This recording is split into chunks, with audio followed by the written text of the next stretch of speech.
Incense burning, all space is filled with the fragrance. All Buddhas smell it from afar. Auspicious clouds gather everywhere. With utmost sincerity, all Buddhas appear. We pay homage and offer clouds of incense to the Bodhisattvas and the Mahasattvas. We pay homage and offer clouds of incense to the Bodhisattvas and the Mahasattvas. We pay homage, we offer clouds of incense to the Bodhisattvas and the Mahasattvas.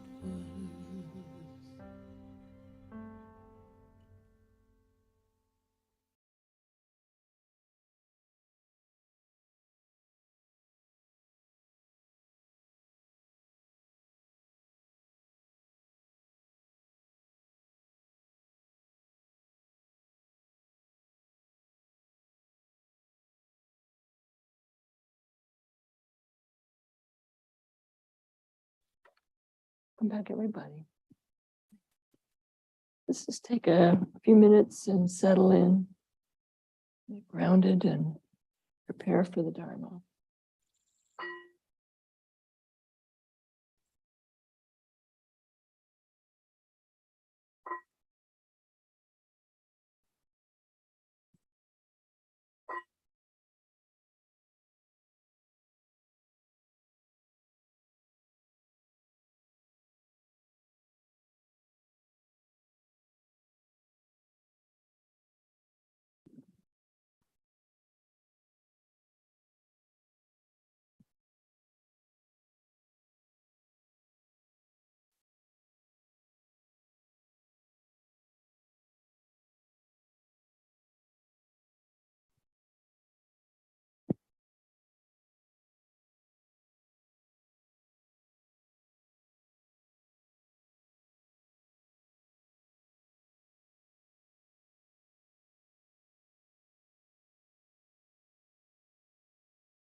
Okay, so we're going to continue our journey through true stories about a holy monk. Again, we have not uncovered any books anywhere out there, but if you should find them in any sort of obscure places, let us know. So we were going through a transmission that the monk was giving, and we were stepping into the last part of that transmission. And he was talking about where we left off the 4 gems. Does anybody remember what those 4 gems happen to be? This is a trick question. Yeah, Joe. Yeah, the Guru, the Buddha, the Dharma and Sangha. Triple gem. So he was talking about the devotion to the 4 gems, including our teacher. It means the 4 states of corresponding. That is, one should perfect the 4 states of corresponding. Just give you a second to catch up to remember what those were. What are the 4 states, he says? The 4 states of corresponding are as follows. First, one must be wholeheartedly loyal to the 4 gems. And for me, that's really being with, following the 4 gems, the Buddha, the Dharma, the Sangha, and the teacher. So to really believe it, to really stay close to what that is, and let that be your guardian, let that be your path. Second, this loyalty must never change. I suppose you could change and get off the path, but in order to stay on the path, to pursue what we've been studying, it really does require a daily remembrance to the 4 or the 3. Third, no other person should be placed above the master in the 3 gems. So it speaks to, if you go off searching in all sorts of directions, you lose the focus. You lose the ability to stay true to what that path is, and can easily get lost with other studies, with other approaches. That's not to say you can't have them, but to really stay true to that. Fourth, one must attain the level of 100% devotion. So give it your all. Give it your all. Busita and I talk about being all in. Being all in. And the more you're all in, the more you understand that, the truer it becomes, the clearer it can become. But if you're waffling and you're studying other things and you're going off and you're dropping the practice, it's easy to get off, and then it takes a lot to come back. I have used this metaphor in several different ways, but I'll use it back in the day, long ago. I love fishing, live fishing. I just love being out in the river and not necessarily catching. Back when I lived in Alaska, it was about catching. But if you're in that river and you hook a big fish, what's it going to do? Take off. And you got to try to set the hook and bring it in, let it roll, bring it in, let it go. But if you let it go too far, it's going to snap, or you're going to have a long way to bring it back in.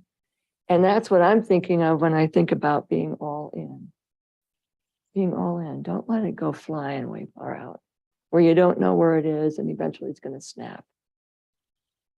Be true to the Dharma, true to the Sangha, true to the Buddha, true to the teacher. It is just these 4 principles. If one can successfully practice these 4 principles, then becoming accomplished in every aspect will be as easy as turning over one's. So I'm just kind of reminding us of what we talked about last week. Then he went on to talk about practicing. If one only attains 90% of the state of perfect correspondence, then after a few years of cultivation, one will be able to obtain unlimited blessings and have control over life and death. That sounds pretty good. 90%. If one only attains 80%, then after about a dozen years, one will be able to obtain unlimited blessings and great wisdom and have control over life and death. That's so bad. 80%? You willing to just go for 80? Your choice? 90 sounds pretty good to me. 100% sounds really good to me. If one only attains 70%, then after a few dozen years, and I don't know about you, but I'm looking at a few dozen, I'm I'm done. I'm cooked. I got to be looking at this differently. If only one attains 70%, then after a few dozen years, one's blessings will grow and one will have control over life and death. Now you might say, well, if I'm 30 or 20, but we don't know when the end is coming. We don't know. If one only attains 60%, then it can only be said that this person will attain liberation at the moment of death. About you, I don't know about you, but I've never been one to go to a casino and have those kind of odds. Not that I've gone that much. Buddhist disciples who have attained accomplishment through their practice are at this level. If one only attains 50%, then there is no hope that this person will receive blessings and become liberated. Now, whether you're a baseball fan, a football fan, or a Buddhist, what are you going to do? What's the coach going to do if you only give 60%? Out of here. Right? Probably 70 and probably 80. You're not going to play the game. So you have to decide, how all in do you want to be? And think about what you've been doing in the last years. How all in have you been? Has it changed? Has the dial changed as far as how in? It's probably 15 years ago. I was down at Upaya for my first real formal study. I was probably down to 70% at that point. My knowledge was small. I believed it, but I didn't know what I was really believing. 15 years ago. Before that, I was doing self-study. Maybe longer than that, now that I think about it. So I really encourage you to reflect on where you've been, where you are now, and where do you want to be? And what are you going to do to get there? What are you going to do to get in the game? How much time are you willing to give? How much time to the Buddha, the Dharma, the Sangha? How much time?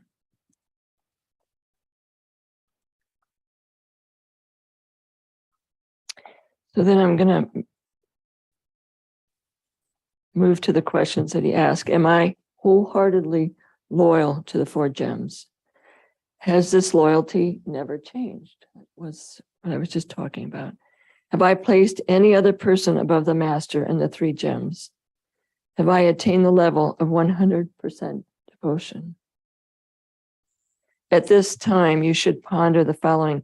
Have you doubted the master and the three gems? Are you still in a state of doubt at this present moment?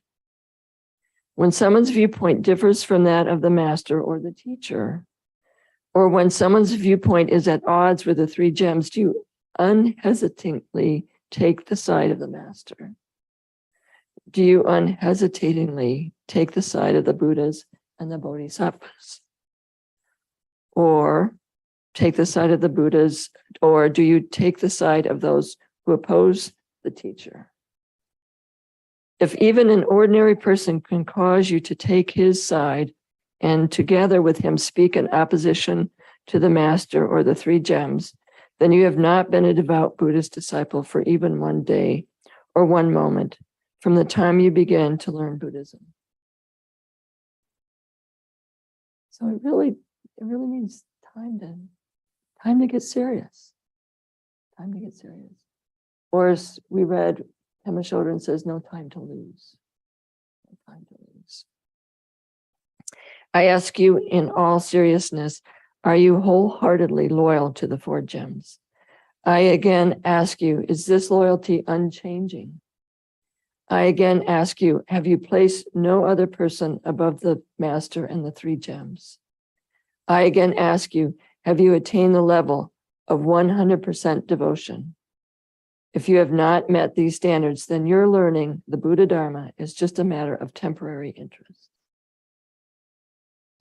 So I recall when I ordained down at Upaya, One of the things the Roshi Joan did was she asked during the ceremony, do you vow to? And then you go, do you really vow to? And you say yes 3 times.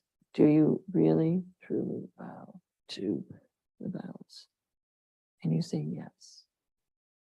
And when I did that, it was powerful to be asked 3 times. Once it's easy to say yes, yes, of course. And do you really vow? Yes. Do you really, truly vow?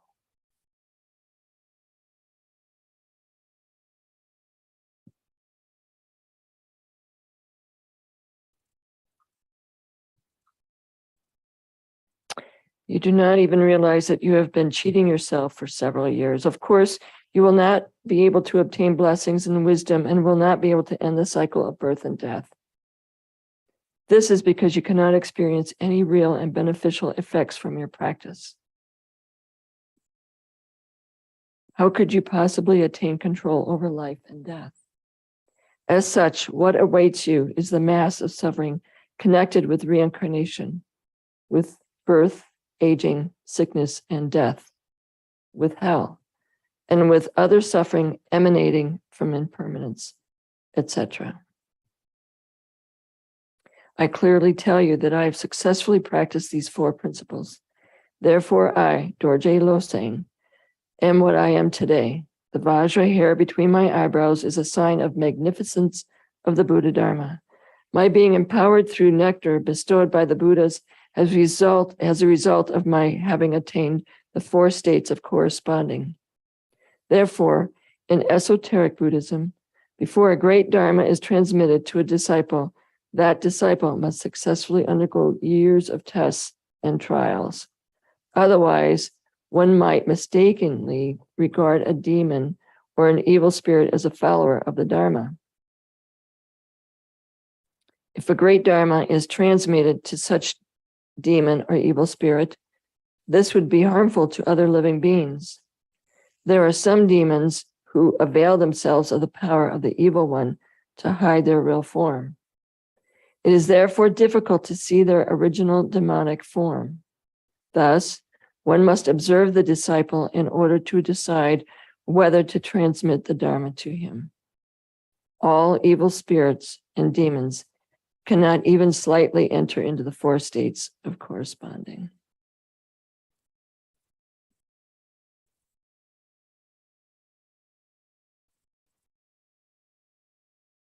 So the teacher, the master, really wants to know their disciples, their students.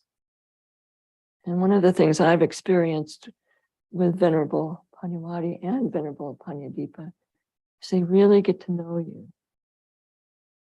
Not just because we've chatted, but through coming and sitting here, through engaging, through participation, how you show up, how you give, what's going on inside. They get to know that one way or the other. Read the temperature.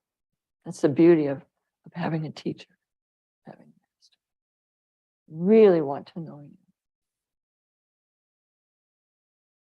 And earlier he spoke about teachers that aren't able to do that or don't do that. And certainly changing teacher to teacher to teacher and temple to temple to temple doesn't give the teacher or you an opportunity to really grow.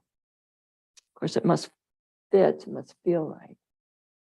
But then give it your all. Do your due diligence and give it your all. And if you are going to spring, you're going to jump off that particular train, give yourself some time to really test that. Really test that choice. Do you know where I am? The microphone.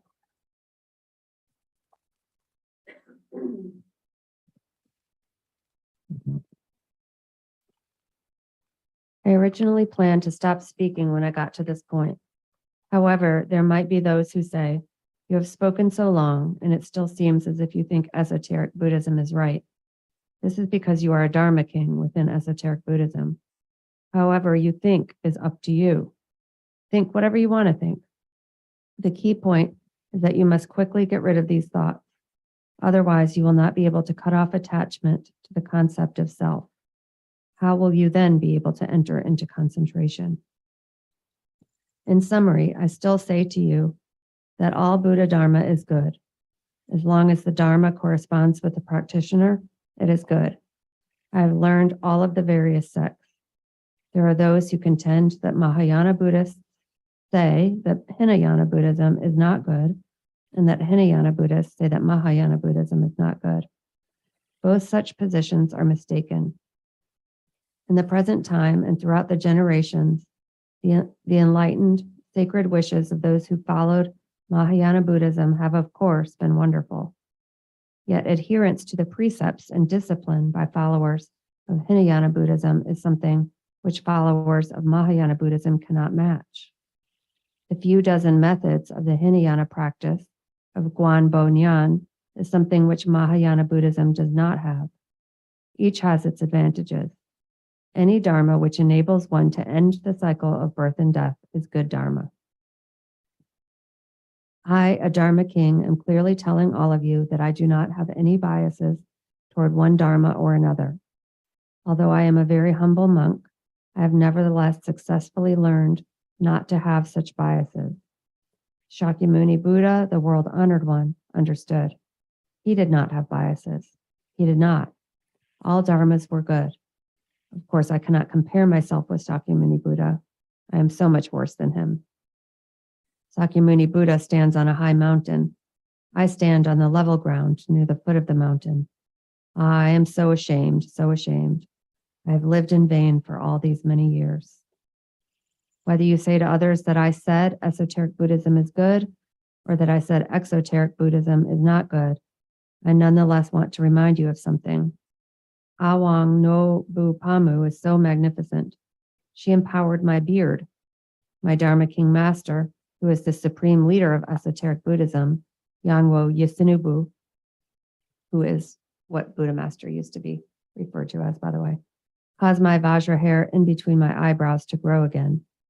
This Vajra hair is presently right here before your eyes. It has grown so long, more than 1 foot. With respect to my state of realization, there is no need to describe this to you.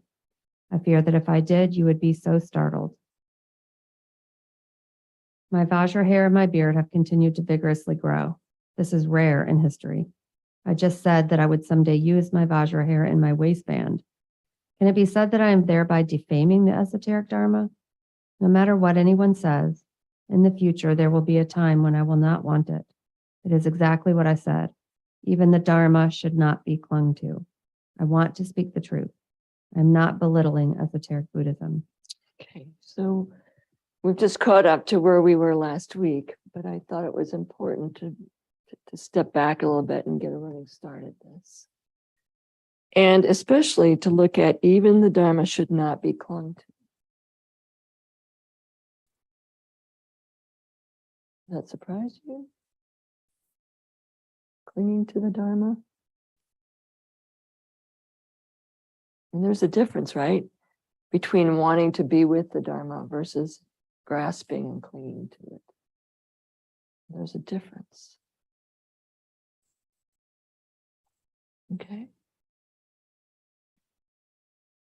As to how you should select a particular Buddha Dharma to learn, this will depend upon your own circumstances and conditions. I hope that you will be able to open up a special type of wisdom which emanates from the 8 forms of consciousness, and that you will give up the illusory states within the 8 forms of consciousness. I hope that you will transform consciousness into wisdom. When you then read what I'm now saying, you will be able to find correct understanding and will be able to recognize what the best Buddha Dharma is, Amitabha. Someone who heard the lecture asked the Dharma King, after hearing the lecture given by the elder Dharma King, I understand the principles which you, the elder Dharma King, were expounding. That is, that all of the Buddha Dharma is the same. Now then, I would like to ask the elder Dharma king to explain. Are all dharmas which are taught in the various temples all the same, no matter who the monk or dharma teacher may be? I ask the elder Dharma king, explain this for all living beings. There is some merit to this statement, yet it is definitely not the correct concept. That is to say, as long as the Dharma, which is taught in the various temples, is in accord with and based upon the Dharma taught in the sutras, then one can say that the Dharma taught in these various temples is the same. The difference lies in the Dharma teacher or layperson who is teaching this Dharma. Does this person have correct understanding? Does he lead people into heterodox or erroneous views? Does he lead people into prejudices? Does he teach the study of Buddhism as if it were the Buddha Dharma itself?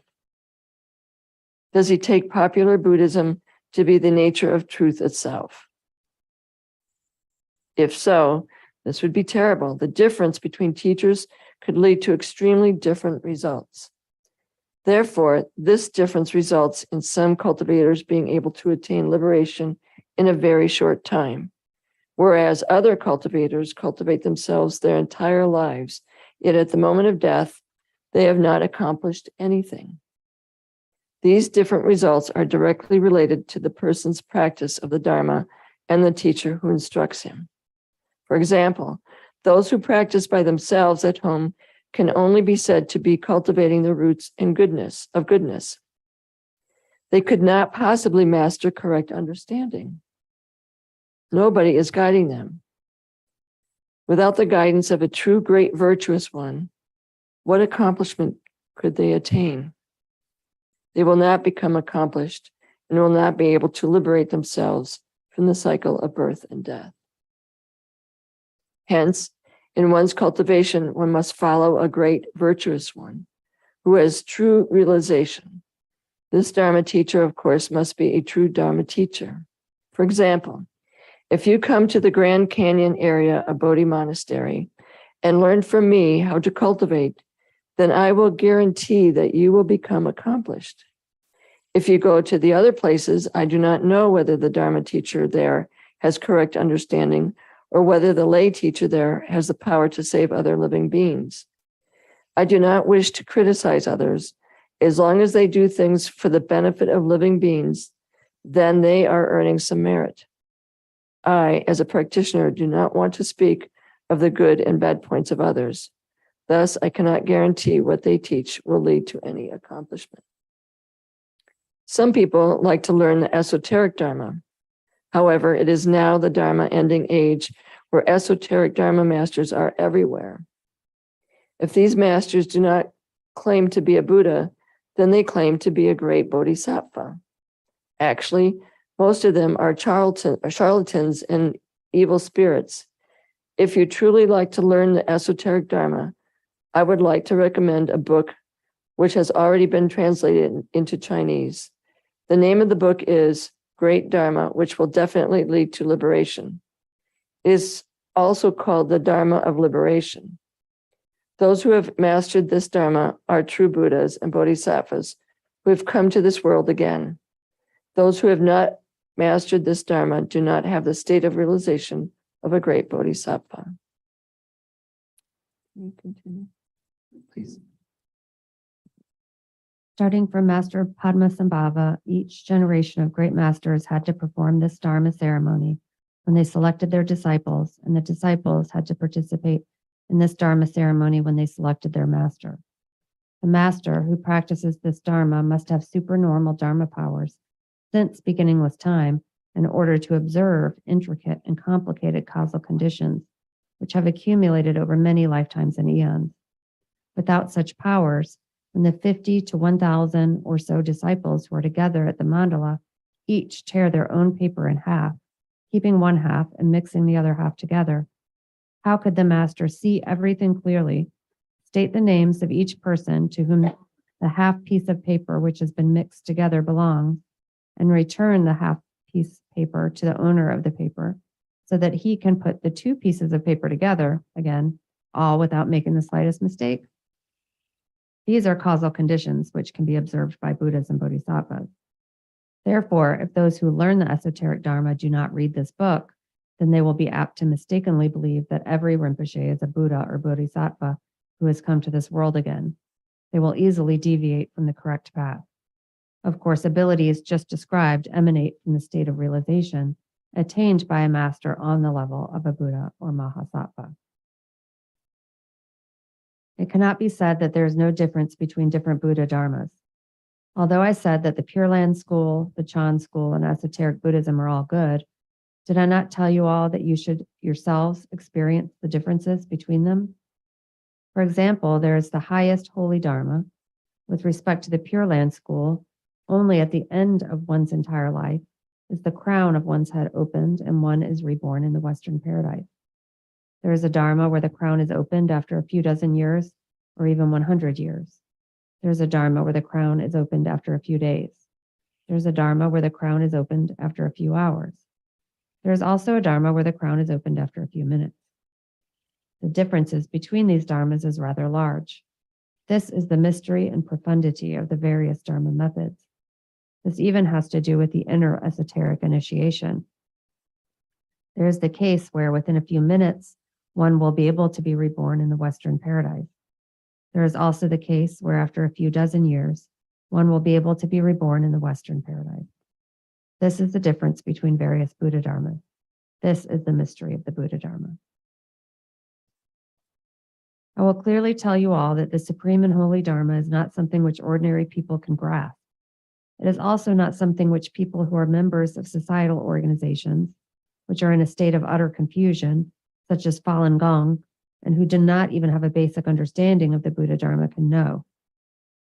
I, as a Dharma king, have this supreme and holy Dharma. This Dharma is the mother of all Dharmas. This Dharma definitely can cause one to end the cycle of birth and death as easily as turning over one's hand. What, after all, is this Dharma? As I said before, the Dharma taught by the Buddhas. I have now mastered this Dharma. It is truly the supreme Buddha Dharma. I am not saying that it belongs to any particular sect in order to avoid disputes between various sects. I will, of course, teach this Dharma to those people whose conditions and circumstances cause them to meet up with me. Amitabha. After the Dharma king spoke, he put his palms together in respect, and instantly he rose in the air about 3 feet. He calmly and motionlessly hung in the air. At this time, all of us were startled. At the same time, we received empowerment. Each of us entered into a state of calm imperturbability, lightness, and peace. The Buddha Dharma is the Buddha Dharma. It is not the same as Buddhist studies. It is not the same as popular Buddhism. Only the unification of the 3 gates is the essential truth. And the 3 gates? 3 gates refer to popular Buddhism, Buddhist studies, theories, and doctrines, and the Buddha Dharma. We had mentioned that earlier in the book. After about 2 hours, we all came out of our state of concentration. Miao Yen Shi then asked the elder Dharma king, "Elder monk, we have read in the newspaper that you are a master at raising the spirits of the dead to higher realms, that you are a savior of dead spirits. We learn that you will be raising the spirits of the dead and providing empowerment for 2 ossuaries in Taiwan. Would the elder monk be willing to describe the underlying causal conditions for this?" The elder monk provided the following answer. "You are a member of this temple, yet you still ask such questions. Is this not a case of asking a question while clearly knowing the answer?" Mao Yin Shi said, "Elder monk, I am asking on behalf of all living beings. Many people ask me about this. I cannot carelessly answer them." The elder monk then spoke as follows. Listen carefully, and I will tell you the situation accurately. You should not use the phrase underlying causal conditions, all right? People of the world would like to know why. They want to know why I want to raise the spirits of the dead for these 2 ossuaries and what offerings I receive for this. Today, I will openly tell the people of the world that Pervasively saving living beings in the 6 realms of existence is my natural instinct. The Buddhas do such things. This is part of my practice of the Buddha Dharma, which my Buddha master wants me to undertake. Do you mean to say that I should not imitate the Buddhas, but rather should imitate demons? It is true that they published an article in the newspaper. I know of this article, and it is accurate. However, I practice only for those 2 ossuaries. I'm a humble monk and do not have such great abilities. I dare not attempt to raise the spirits of all the dead. If I promise to raise too many spirits, then I will not be able to complete the task of raising spirits to higher realms. If I promise to raise their spirits yet am not able to complete the task, then I must shoulder such karma and responsibility. If I say that I will raise their spirits and in the end am unable to do so, then this would create a karmic offense.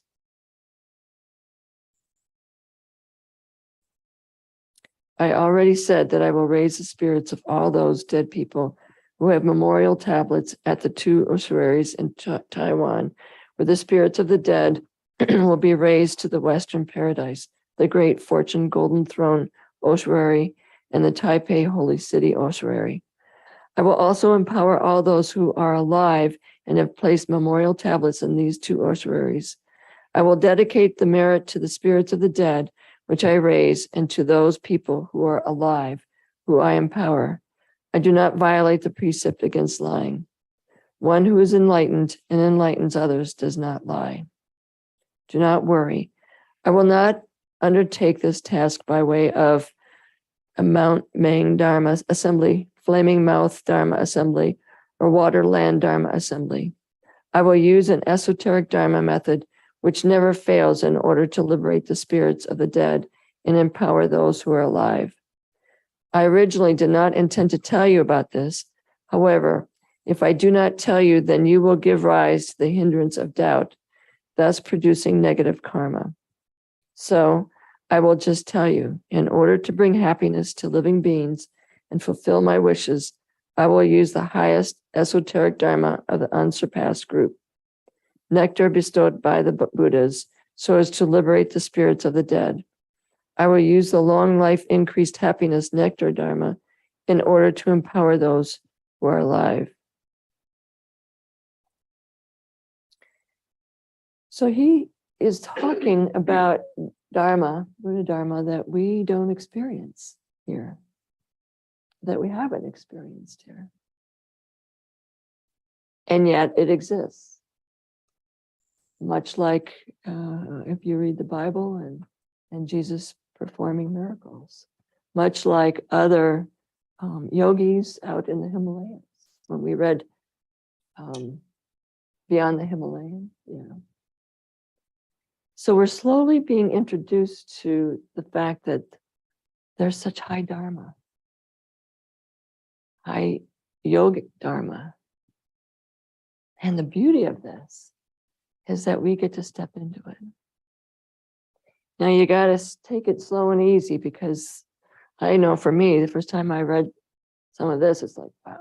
Now I had read a number of Tibetan books from the Himalayan, and it truly can knock your socks off at first. That's the Western paradise they're referring to. I'm sorry? What's the Western paradise? It's a Buddha land where Buddhas reside, where you can also go if you practice certain dharmas after you die. I was just looking at a retreat that was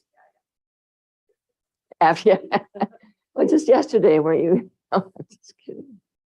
I was just looking at a retreat where they're, Andrew Holichek is actually teaching about that. And he's got 2 parts to that. I'm contemplating, learning more about Western Paradise. And Pure Lands is really what he's looking at.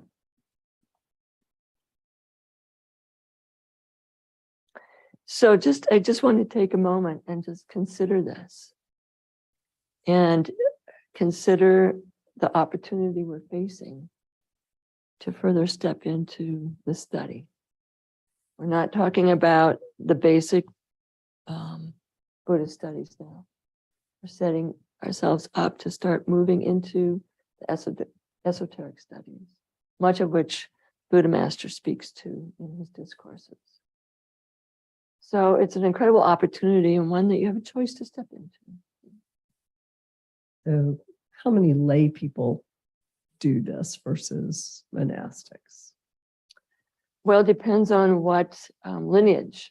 I have dear friends that are in the Tibetan Buddhist practice, and they've been doing that for years. And I was starting in the Zen practice and watching them. You know, they had the altars out, and they were doing various Yidam practices. And it was all, I remember looking at there was various ones, looking at their altars and thinking, wow, this is really, I'm not sure about this. When I went and studied at the ashram, they did also Tibetan practices. So they did a mix. And so I slowly stepped into that. So many lay practitioners do. I just wanted to mention that just about all of Master Zazi's students are lay. And the Dharma in this book is very accessible. So It seems like it's out there, right? And like I can't reach that.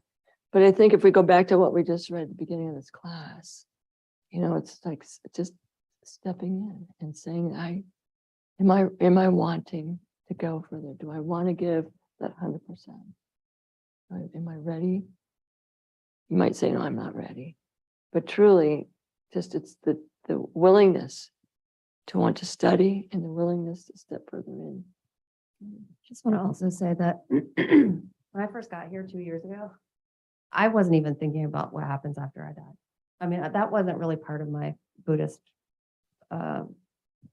studies, my own self-studies. You know, it really wasn't until I got here that I really started to think about, learn about, and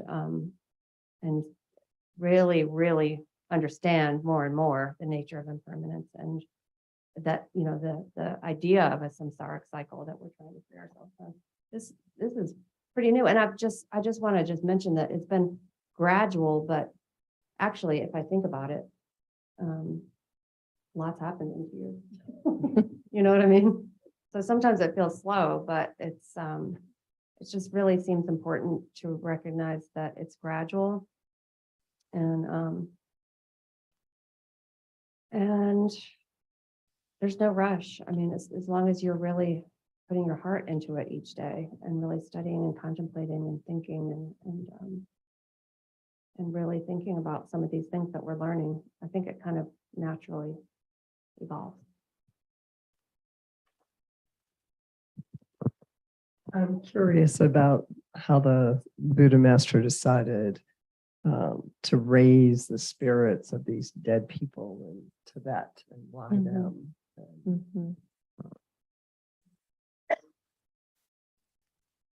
I don't have an answer for that. Why them and why not them? I think sometimes it's a request from a family member.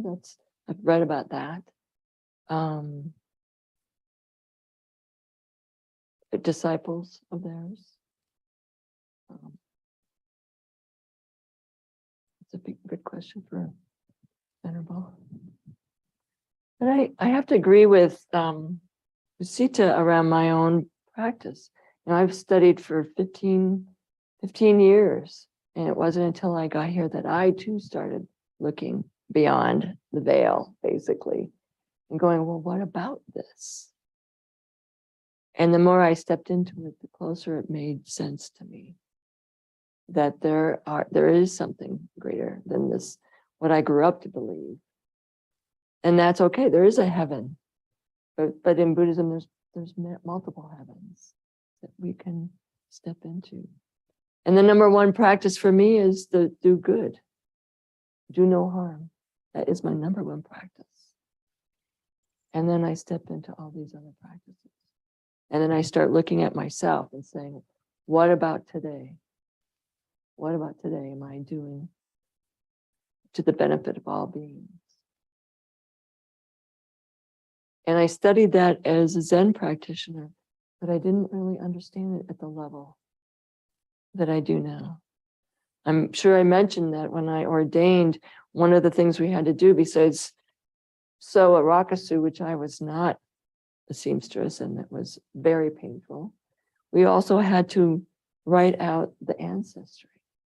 And it wasn't until then that I began to realize that it goes so much further beyond us, the ancestors before us in the lineage.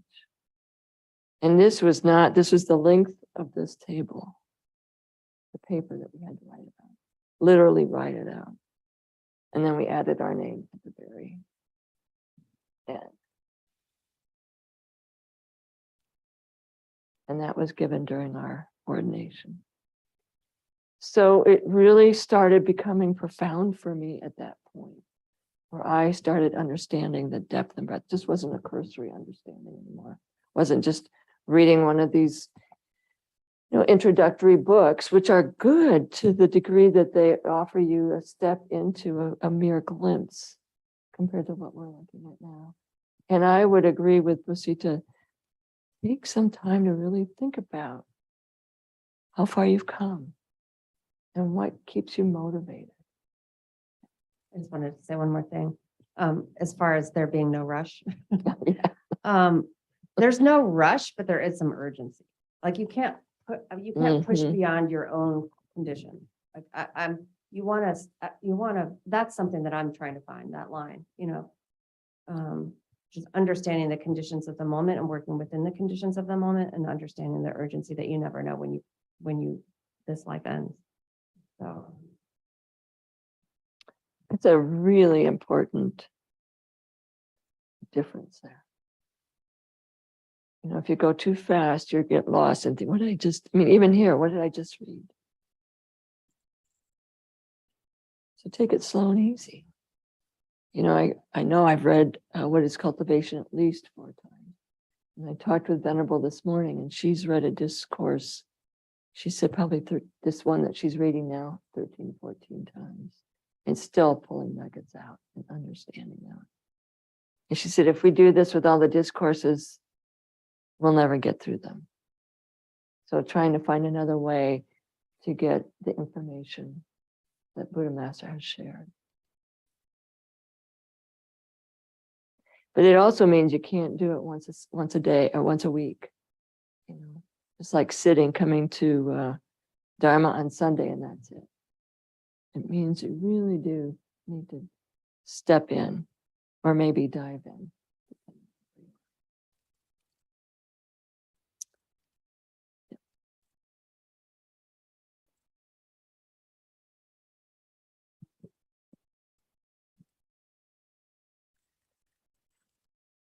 I've been away for 3.5 weeks. I did a 2-week commitment to be somewhere.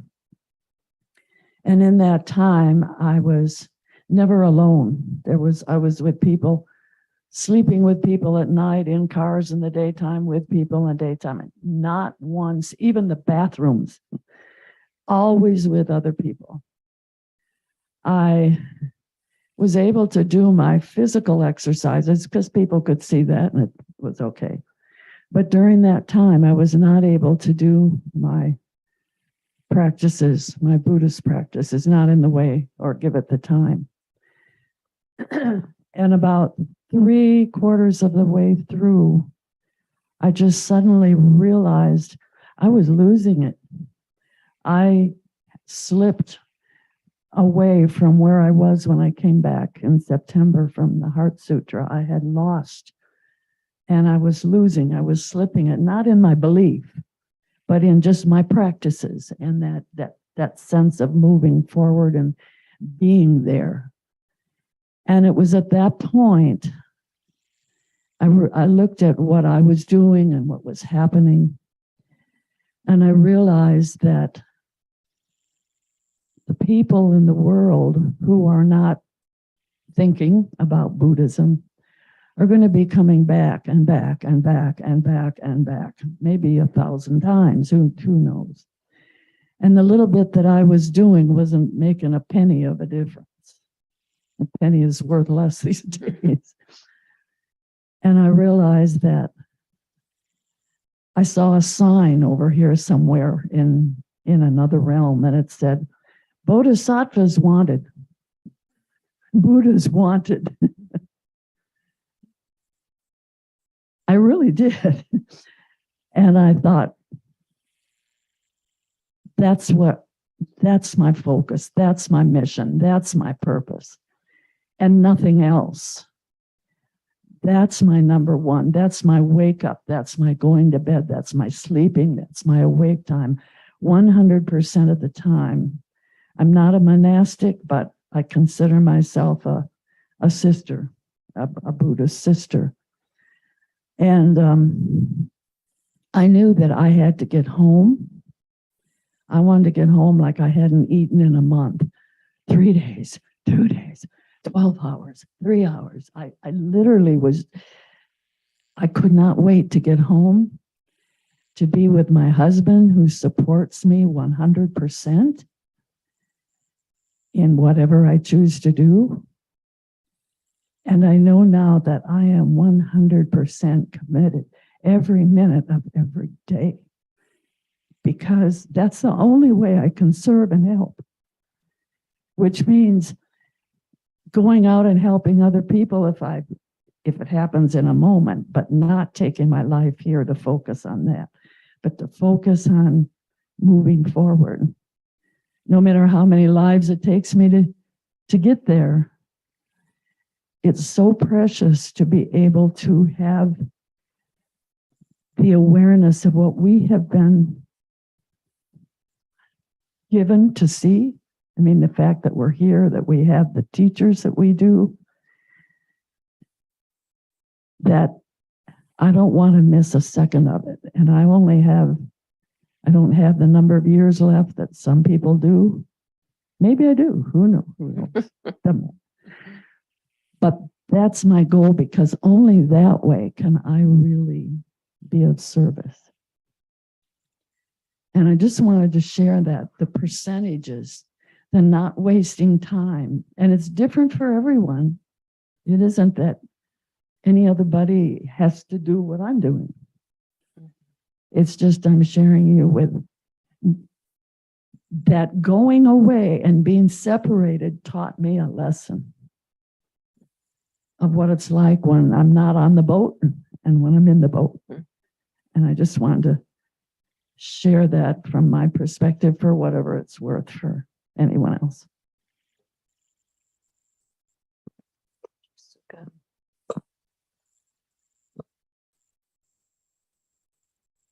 Wow.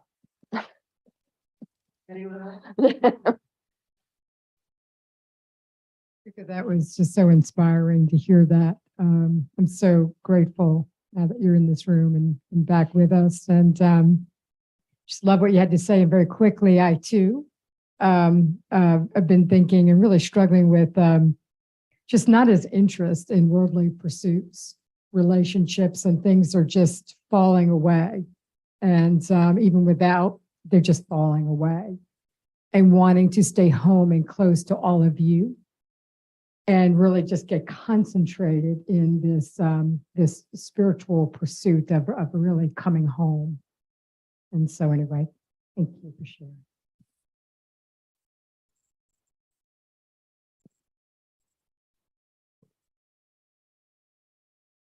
So we get to choose.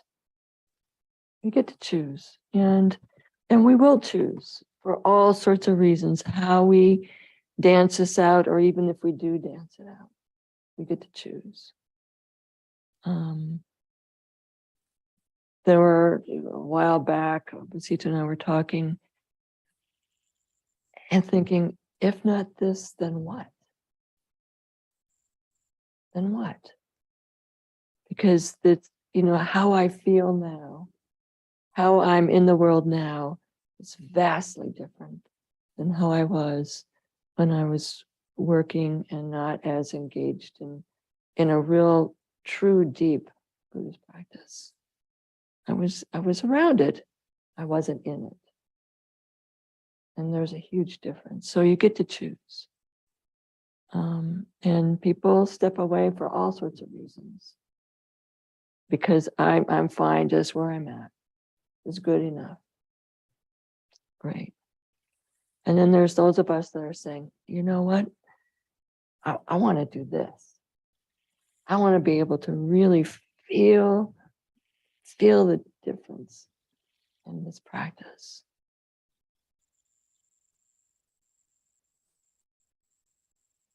Anybody else have anything to say?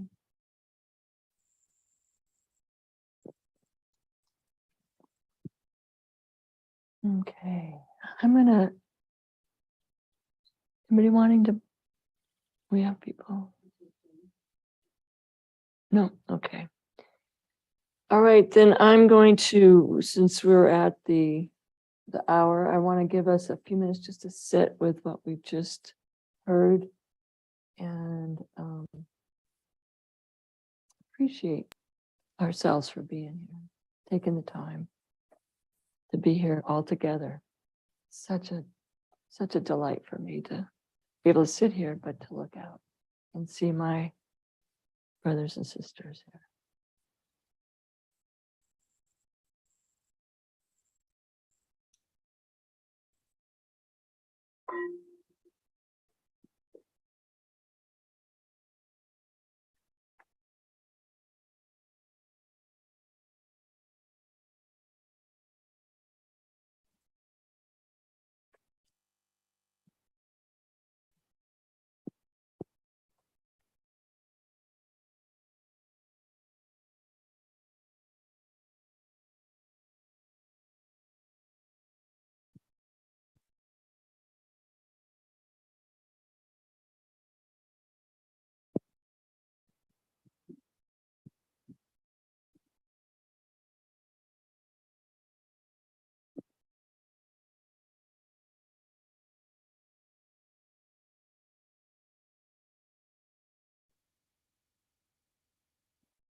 By the power of this compassionate practice, may suffering be transformed into peace.